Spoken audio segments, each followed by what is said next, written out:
Bismillahirrahmanirrahim. Assalamualaikum warahmatullahi wabarakatuh. Alhamdulillahilladzi hadana li hadza wa ma kunna linahtadiya laula an hadanallah.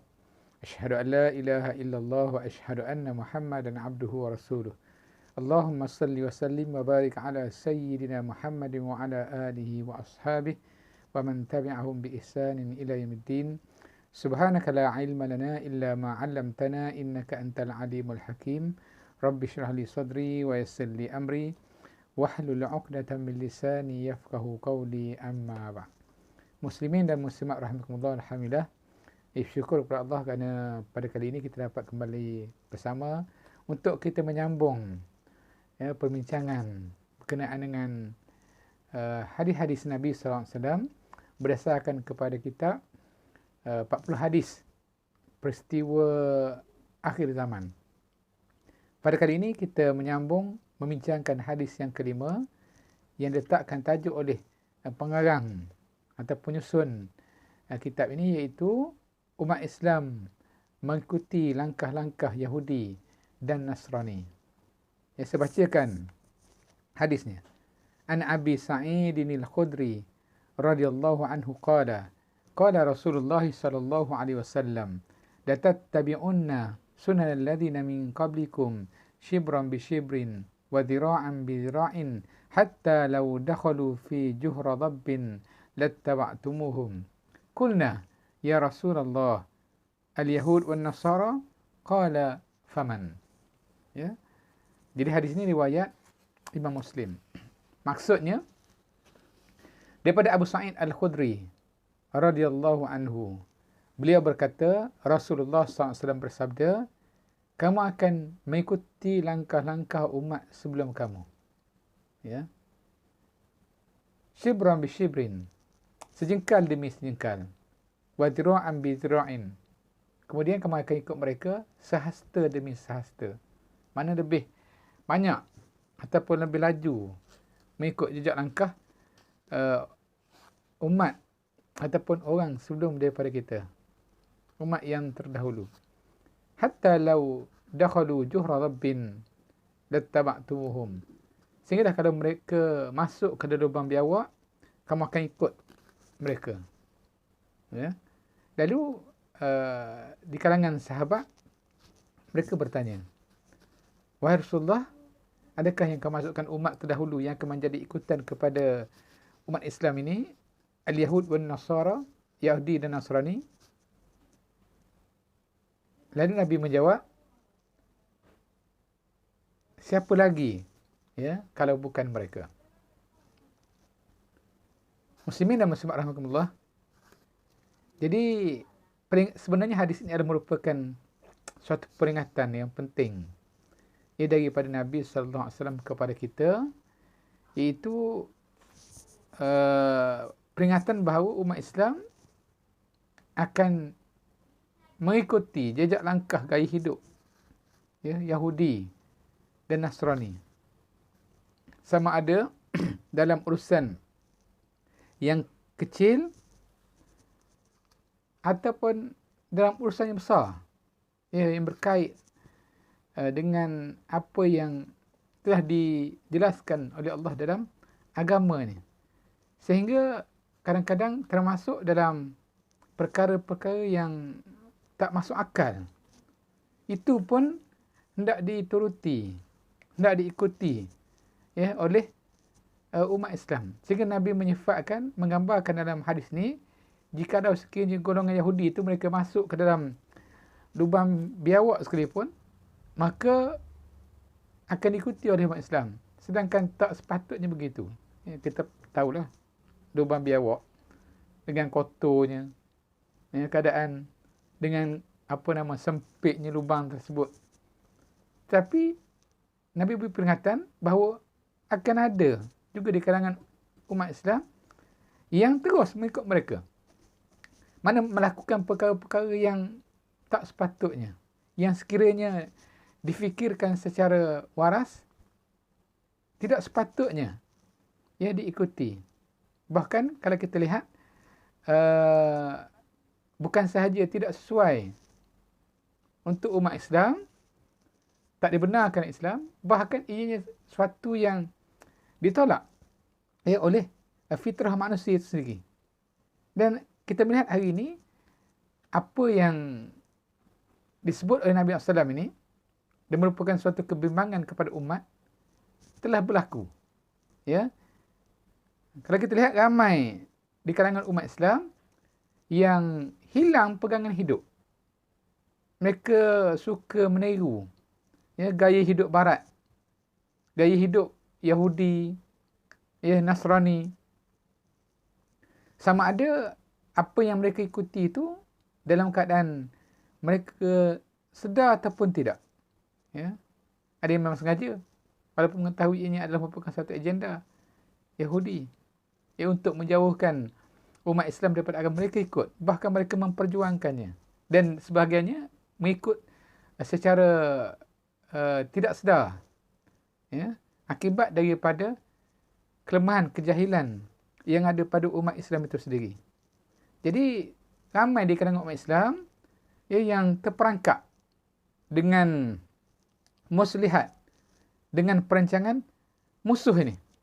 Memanglah Allah Ta'ala sebut dalam Al-Quran Al-Karim dengan jelas peringatan kepada kita semua. Walan tarda ankal yahud walan nasara hatta tattabi'a millatahum. Sekali-kali tidak akan redha golongan Yahudi dan Nasrani sehinggalah kamu mengikut jejak langkah mereka. Mana nak menjauhkan umat Islam ini daripada agama mereka sendiri. Jadi mudah-mudahan Allah menyelamatkan kita daripada kesesatan ini. Kalau kita lihat apa yang berlaku sekarang ni, bagaimana umat Islam yang terpengaruh dengan agenda yang dilakukan oleh musuh, termasuk umat Islam berpecah sesama mereka, berbalah, berperang, yang akhirnya menyebabkan mereka menjadi lemah. Sedangkan menjadi kewajipan untuk kita umat Islam ikut perintah Allah. Berpegang dengan Islam, kita bersatu di kalangan umat Islam yang akan melahirkan perasaan gerun dalam diri musuh umat Islam terhadap Islam itu sendiri. Maka mereka tidak berani untuk melakukan perkara-perkara yang tidak sepatutnya kepada umat Islam. Tapi akibat daripada umat Islam termakan, terpengaruh dengan perancangan yang dibuat oleh musuh, maka mereka berbalah sesama sendiri. Berjaya agenda yang dirancang oleh musuh untuk memecah belahkan umat Islam itu sendiri. Dan kalau kita lihat bagaimana akhir-akhir ini, perjuangan yang berkait dengan gender, sebagai contoh atas alasan itulah, memperjuangkan suatu yang tidak normal, LGBT ataupun transgender, ada sebut LGBTQ, ada di kalangan Islam yang cuba untuk memperjuangkan nasib kononnya golongan ini atas alasan kerana untuk keadilan, memberi keadilan kepada golongan ini. Sedangkan kalau kita lihat, ia adalah merupakan suatu yang dibawa oleh Barat untuk merosakkan manusia ni. Terutamanya kita umat Islam yang tidak sepatutnya terpengaruh dengan propaganda, dengan diayah yang dibawa oleh mereka. Ada cubaan untuk masyarakat kita mengiktiraf kewujudan gender ketiga ataupun jantina yang lain selain daripada lelaki dan perempuan, ataupun untuk kita menerima perbuatan transgender untuk menukar jantina. Sedangkan kalau kita lihat bagaimana Allah menyebut dalam Quran Ya ayyuhan nas, inna khalaqnakum min dzakarin wa untha wa ja'alnakum syu'uban wa qabaila lita'arafu inna akramakum 'indallahi atqakum. Wahai manusia, sesungguhnya kami telah ciptakan kamu daripada lelaki dan perempuan. Dua jantina, yang telah ditetapkan Allah Ta'ala kepada manusia ni. Tidak ada jantina yang ketiga di sana. Wa ja'alnakum syu'uban wa qabaila lita'arafu, dan kami jadikan kamu berbagai bangsa, berpuak-puak, supaya kamu mengenal di antara satu sama lain. Inna akramakum 'indallahi atqakum. Sesungguhnya orang yang paling mulia di sisi Allah di kalangan kamu ialah yang paling bertakwa kepada Allah Subhanahu Wa Taala. Dan kalau kita nak bincang berkenaan dengan perkara ini, panjanglah. Tapi maknanya ia sesuatu yang bercanggah dengan Islam. Tapi kalau kita lihat bagaimana ramai di kalangan umat Islam, terutamanya generasi muda yang akan memimpin negara nanti, mereka juga banyak terpengaruh. Kemudian di kalangan golongan-golongan yang mempunyai kedudukan, mempunyai